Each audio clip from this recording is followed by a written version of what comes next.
Sumagot si Snowy na walang baboy sa lugar. Napagtanto ni Snakey na hindi pala baboy ang mga iyon. Ipinaalam ni Snowy sa kanya na mga daga ang mga iyon. Nagulat si Snakey. Nagtaka siya kung bakit napakalaki ng mga dagang iyon. Sumagot si Snowy na may simpleng paliwanag. Kinuha niya ang isang daga at pinainom ng tableta para ipakita kay Snakey. Lumaki ang daga habang nagkakaroon ng mga kalamnan. Ipinaliwanag ni Snowy na inuuna ng mga demonyong hayop ang laki ng katawan sa mga labanan. Kapag sapat na ang laki at lakas ng katawan, saka matatalo ang kalaban. Ipinaliwanag ni Snowy na basta nakain ang pil na nagpapalakas. Kahit daga ay kayang talunin ng pusa. Ibinalik niya ang daga sa kulungan. Nagduda si Snakey na maituturing na pampalakas ang pil. Sinabi niya kay Snakey na panoorin ang daga. Nagpakawala ang daga ng malakas na suntok sa pader. Sumagot si Snakey na ngayon ay naiintindihan na niya. Hinikayat ni Snowy si Snakey na subukan ito. Tumanggi si Snakey at iminungkahi na kailangan niyang manghuli ng isang cultivator at ipasubok muna dito. Sinabi ni Snowy sa kanya na pwede muna niya itong itago dahil marami pa naman siya. Ibinigay din niya dito ang ilang minor key replenishing peel, divine increasing peel, bone enhancement peel, at blood replenishing peel. Mukhang nabigla si Snakey, ngunit sumagot pa rin siya na itatago niya ito. Napansin ni Snowy ang isang insignia. Ipinaliwanag ni Snakey na ito ay isang lihim na insignia. Nangangahulugan ito na may mahahalagang bagay sa loob. Kaya hindi niya pwedeng ipakita sa kahit sino. Mukha itong bungo. Sinabi ni Snakey kay Snowy na pwede na itong magpatuloy sa ginagawa niya dahil may kailangan pa siyang asikasuhin. Nagtanong si Snowy kung ito ay para maiwasan ang paghabol. Sinabi ni Snowy sa kanya na bago umalis si Dogo. Naglagay siya ng detection talisman sa paligid ng milya-milya. Kung may lumapit na tao, may detect nila ito. Sumagot si Snakey na maganda iyon. Nangangahulugan iyon na pwede na siyang magpahinga at mag-cultivate. Nang makalabas si Snakey, bumulong siya na nakakatakot pa rin ang mga pil ni Snowy. Naisip niya na ang karneng baboy na kinain niya ay daga pala. Naisip niya kung humingi siya kay Snowy na gumawa na lang ng mga lason. Baka mas epektibo iyon. Pero hindi na niya inintindi pa ang ideya dahil ang ordinaryong pil ay may ganoon ng epekto. Sa tingin niya, kung hahayaan niya itong gumawa ng lason, baka lasonin muna nila ang sarili nila, tapos ang buong nayon. Pagkatapos noon, walang isang talam ng damo ang matitira ng buhay sa milya-milya. Naisip ni Snakey na dahil hindi siya nagkukulang sa mga pil, magtutuon muna siya sa cultivation. Pagkatapos ng labanan sa Purple Cloud Sect, lahat ng kanyang puppet ay nasira. Isang maliit na investigation snake na walang kapangyarihan sa labanan ang natitira. Naisip ni Snakey na kailangan niyang humanap ng paraan para punan ang puwang. Kung hindi, magiging mahirap ito sa kanya. Sa kasamaang palad, wala siyang materyales na kailangan para makagawa ng mga puppet. Tanging ang Heavenly Puppet Sect lang ang mayroon niyan. Nakita niya na hindi kulang sa bato ang bundok. Kaya naisip niya na pwede siyang gumawa ng ilang stone puppet sa ngayon. Bagaman mababa ang antas nito at hindi kayang lokohin ang kahit sino. Naisip niya na mas mabuti pa rin ito kaysa wala. Kaya nagpasya siyang gumawa ng ilang stone puppet para sa kanya. Ang lakas ng stone puppet ay mid-stage lang ng chi refinement realm. Kaya nitong gawin ng mga simpleng paggalaw at pag-scout. Pero hindi ito kayang mag-cast ng anumang teknik. Ang tanging pag-atake na kaya nitong gawin ay pagbato. Kung makikita ito ng Heavenly Puppet Sect, alam niya na pagtatawanan nila kung gaano ito kasili. Masaya si Snakey na mayroon siyang Earth Spiritual Root. Pinagcast niya ang puppet ng Earth type technique at Stone technique. Sinira ng mga batong ibinato nito ang isang puno. Nakita ni Snakey na ang lakas ng isang puppet ay karaniwan lang. Ngunit kung lahat sila ay sabay-sabay na aatake, hindi masama ang pinagsama nilang kapangyarihan. Nagpasya siya na kung hindi gumana ang isang puppet, mananalo na lang siya sa dami. Kung hindi gumana ang 30, gagamit siya ng 50. Kung hindi pa rin gumana, gagamit siya ng 100 sa mga ito. Naghukay din si Snakey ng ilang granite para subukang kontrolin ang marami sa kanila.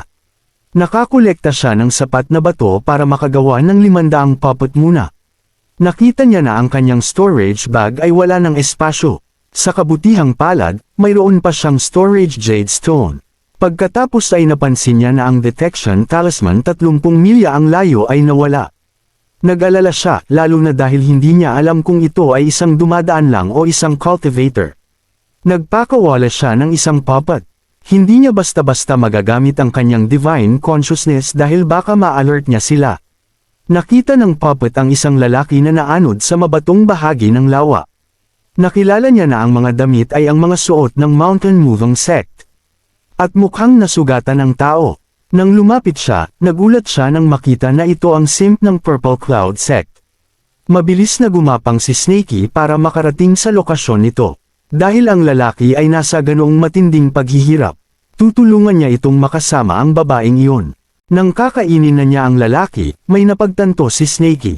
Naalala niyang kailangan niya ng susubukan sa pills, kaya iniluwa niya ulit ang lalaki.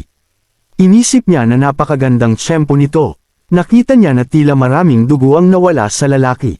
Sinimulan niya ito sa isang blood replenishing pills. Pinainom niya ang lalaki ng tableta. Ito ang una niyang pagkakataong nagligtas ng tao, kaya binilang niya iyon bilang isang mabuting gawa. Nakita niya na gumagaling ang sugat. Nagulat siya na gumagana na agad ito. Alam niyang hindi kapani-paniwala ang lakas ng taong iyon. Umatras siya para sigurado. Tinali niya ang lalaki upang hindi makawala. Nakakita si Snakey ng nakakatakot na ekspresyon sa lalaki na ikinagulat niya. Tapos, umubo ito ng bukal ng dugo. Nagulat si Snakey. Ang epekto ng blood replenishing pill ay masyadong malakas. Makalipas ang 10 paghinga, nagpanik si Snakey dahil walang senyales na tumitigil ang dugo. Kung magpapatuloy ito, hindi ito titigil. Kailangan niyang pigilan ang pagdurugo. Sinubukan niyang harangan ito, ngunit hindi ito sapat. Sinubukan pa niyang harangan ang bibig, ngunit lumabas pa rin ang dugo sa bibig ng lalaki. Nainis siya dahil wala itong katapusan, kaya sinampal at itinapon niya lang ang lalaki. Nagulat siya na tumigil ang pagdurugo. Napagtanto niya na epektibo pala ang kanyang buntot. Ang blood replenishing pill ay napaka-epektibo kaya kinailangan niyang gumamit ng atake para pigilan ito. Nakita ni Snakey na bumubuti ang kutis ng lalaki. Ito ang nagpatapos sa kanyang conclusion na talagang gumagana ang blood replenishing pill. Ngunit, mukha pa ring masama ang pakiramdam ng lalaki. Napagtanto ni Snakey na baka nasaktan pa siya sa ibang bahagi ng kanyang katawan. Kaya sinampal niya ang lalaki para gisingin ito at magsalita. Nakapagtataka para kay Snakey na unconscious pa rin ang lalaki. Dahil hindi nagsasalita ang lalaki. Nagpa siya si Snakey na tingnan ang storage bag ng lalaki. Nagtataka siya kung anong uri ng kayamanan ang tinatago ng lalaki. Para matakot na ipakita sa iba. Nakita ni Snakey ang ilang tinapay at gulay. Kinwestiyon niya kung bakit ang lalaking ito ay napakadukha. Sinabi ni Snakey na ang mga hindi nakakaintindi ng sitwasyon ay baka isiping isang mortal ang nahuli niya. Binuksan ni Snakey ang akala niya ay isang diary. Nakasaad doon tungkol sa pagbibigay ni Ling sa lalaki ng isang mahalagang sutla. Ngunit ginantihan lamang niya ito ng Foundation Establishment Pill. Ngunit sa tingin niya ay hindi naman alintana ni Ling. Naramdaman ng lalaki na maswerte siya. Nakalagay sa log kung paano niya ginugol ang 30 spiritual stones para bilhin ang isang diwata na nakasuot ng damit ni Ling. Sinabi ni Ling sa kanya na hindi niya ito ibebenta sa iba, kahit mag-alok pa sila ng 100 spiritual stones. Sa kanya lang niya ito ibinenta. Iniisip ng lalaki na talagang pinapahalagahan siya ni Ling. Mayroon ding log tungkol sa kanya na binugbog ng batang Master Hua. Gusto niyang lumaban pabalik ngunit hindi niya ginawa, dahil gusto siya ni Ling. Gusto ni Ling ang isang matapat. Hindi na makatiis si Snakey na basahin pa ito. Inisip niya na nawala na sa sarili ang tao. Walang duda na siya ay gipit. Sa tingin ni Snakey, hindi ka panipaniwala kung mayroon siyang maraming pera. Napagtanto ni Snakey na dahil ang lalaking ito ay nagpapakita ng iba't ibang ekspresyon. Ibig sabihin, nakakaramdam pa rin ang kanyang katawan. Hindi lang siya makagising, dahil naaawa si Snakey sa lalaki. Nagpa siya siyang tulungan ito hanggang sa huli. Gigisingan niya muna ito gamit ang Divine Awakening Pill. Nililinis nito ang isip at pinasisigla ang espiritu. Ito ay isang mahalagang gamot. Hindi nagustuhan ni Snakey na masyadong malakas ang amoy. Sinabi niya sa lalaki na tiisin ito at huwag iluwa. Sa ilalim ng maliwanag na araw, ang pill ay itinapon sa hangin papunta sa lalaki. Muling isinuka ni Chu ang pill. Nagreklamo si Snakey na nakakadiri ito. Napansin ni Snakey kung paano lumalakas ang amoy. Ipinagpalagay niya na ito ay dahil sa laway na damikit sa gamot. Nagsisimula itong mag-evaporate. Napakadiri nitong amoy. Kinailangan ni Snakey na takpan ang kanyang ilong gamit ang kanyang buntot. Pagkatapos ay nagsimulang samuka si Chu. Nagulat si Snakey na nagising na ang lalaki. Nagsuka si Snakey dahil sa sobrang kadiri ng kanyang paligid. Nag-alala siya dahil hindi tumitigil sa pagsusuka si Chu at kung magpapatuloy ito ay baka mamatay siya. Inilabas niya ang Beast Taming Ring. At gagamitin na sana ang Earth Traversal ngunit nagsuka ulit siya. Hiningi ni Chu kay Snakey na bigyan na lang siya ng mabilis na kamatayan. Kinaladkad siya ni Snakey gamit ang Beast Taming Ring at sumagot na dapat tumigil na si Chu sa pagsasalita.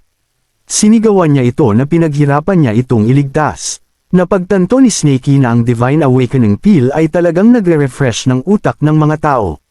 Ginawa nitong gusto niyang isuka ang kanyang utak. Nakita niya ang 5 detection talismans na nagbigay sa kanya ng ideya na 50 milya sa hilaga ay nasira. Alam niyang masama ito. Sa tingin niya, paparating na ang mga cultivator. Kaya kailangan niyang mag-alala tungkol sa pag-uwi at paglipat.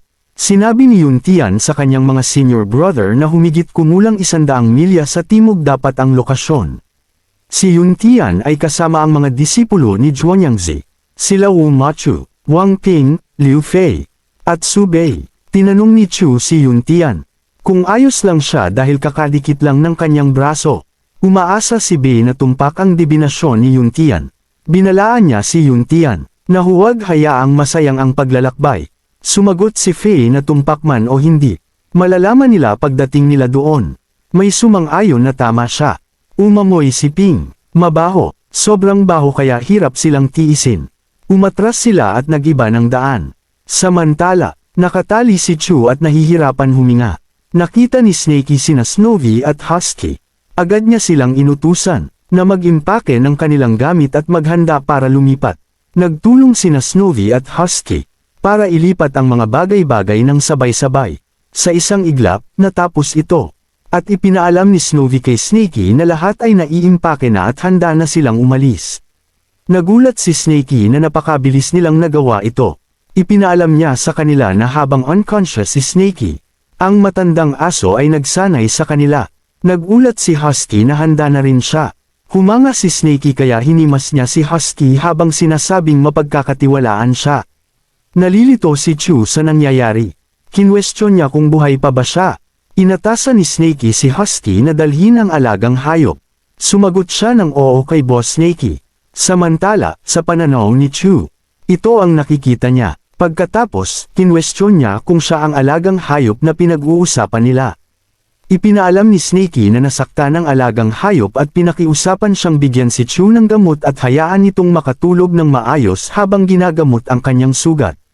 Sumunod si Snowy. Hinawakan ni Husky ang ulo habang inilalagay niya ang gamot sa bibig ni Chu. Pagkasubo pa lang ni Chu ng pill, agad siyang nakatulog. Nagulat si Husky. Nagulat si Snowy kay Snakey na tapos na siya sa paglalagay ng stealth talisman. Tinanong ni Husky kung saan sila pupunta. Sumagot si Snakey na pupunta sila sa Mount Wu sa hangganan ng Qin at Chu. Mayroon siyang pinagtatagwan doon. Humanga si Husky sa backup plan. Sinabi niya na si Dogo ay hindi pa bumabalik.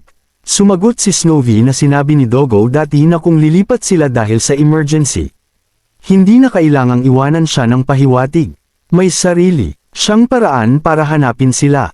Sumang-ayon si Snakey na sa kakayahan ni Dogo. Walang paraan na hindi sila nito mahahanap. Nalaman ni Snakey na sinabi ni Dogo sa kanila na huwag mag-iwan ng mga pahiwatig dahil natatakot siya na mahuli sila ng mga cultivator. Inisip niya na ito ay maalalahanin. Nang mapagtanto iyon, naisip nilang gamitin ang pamamaraang iyon para maglatag ng counter trap. Sumagot si Husky na marami siyang alam na magagandang lugar sa bundok. Samantala, nahaharap ang mga cultivator sa isang malaking bato. Dahil ayon sa dibinasyon ni Zhao Wenzhua, dapat ay nasa harapan na sila. Tinanong ni Fei kung bakit hindi niya makita ang pasukan ng kuweba. Nagtataka siya kung mayroong nakakubli na array. Ginamit niya ang Mystic Sun Sword technique para sirain ito. Nagulat sila nang makitang walang tao. Nagpataka ito sa kanila kung nagkamali si Wenzhua. Ngunit isinasaalang-alang din nila ang ideya na tumakas ang demonyong hayop. Nakaramdam si Macho ng nananatiling bakas ng espiritual na enerhiya ng demonyong ahas sa kuweba. Kaya alam niyang tama si Wenjo. Alam niyang nahuli sila ng isang hakbang at nakatakas na ang mga hayop. Tinanong ni Yuntian kung dapat nilang hilingin kay Wenjo na mag-divine muli. Sumagot si Macho na hindi na kailangan dahil hindi lamang si Wenjo ay sakam sa kita. Kundi ang dibinasyon ay nangangailangan din ng tiyempo. Hindi ito magagawa kung kailan nila gusto. Inaasahan niya na ang demonyong hayop ay hindi pa nakakalayo. Pinlano niyang ang bawat isa sa kanila ay magdala ng tropa at maghanap ng magkahiwalay. Inutusan niya silang gamitin ang snake-catching secret technique para patayin ang demonyong hayop. At kung may makita sila, kailangan nilang ipaalam kaagad sa lahat. Naramdaman ni Yuntia na ang aura ay nawala sa isang kakaibang lokasyon. Nagtataka siya kung ang demonyong halimaw ay nagtatago sa ilalim ng latian. Nalulungkot siya na kagagaling lang niya sa Foundation Establishment Realm, at ang kanyang divine consciousness ay hindi pa lubos na naibabalik kaya hindi niya ito ganap na matukoy. Sinabi niya na tuso ang demonyong ahas, at kagagaling lang niya mula sa malubhang sugat, kaya alam niyang hindi dapat makipagsapalaran. Inutusan niya ang kanyang mga tauhan na pasabugan ang lugar at suriin ito. Gumamit ang kanyang mga tauhan ng mga exploding talismans. Lumitaw ang ilang dambuhalang buwaya. Napagtanto nila na mga crocodile kings pala iyon, at naloko sila. Nadama ni Faye kung saan nawala ang aura. Tinawag siya ng isa sa kanyang mga tauhan, ngunit sinenyasan niya itong tumahimik. Ipinahayag niya na may masama siyang kutob at sinabi sa kanila na huwag gumawa ng anumang ingay. Pagkatapos, isang lalaki ang nakagat at sumigaw na masakit. Sinabihan ni Faye ang idiot na ito na tumigil. Tumakbo sila habang hinahabol sila ng makamandag na killer bees. Inutusan ni Faye sila na maghagis ng exploding talisman. Nagreklamo ang kanyang mga tauhan na napakarami nila. Isang lalaki ang nahuli, at natakpan ng bubuyog ang kanyang mukha. Sinubukan niyang humingi ng tulong, ngunit iniwan na siya. Kasabay nito, naloko rin ang isa pang tropa. Sinabi ni Mocho sa lahat na huminto dahil ito ang teritoryo ng Burning Sun Eagle, isang malakas na demonyong halimaw sa Foundation Establishment Realm. Bagaman kaya niya itong labanan, hindi siya sigurado kung marami pa ang darating kung papatayin niya ang isa sa mga ito. Nararamdaman niya na sinadya ng demonyong ahas na iwanan ang kanyang aura upang akitin sila sa isang patibong. Inutusan niya ang lahat na umatras kaagad.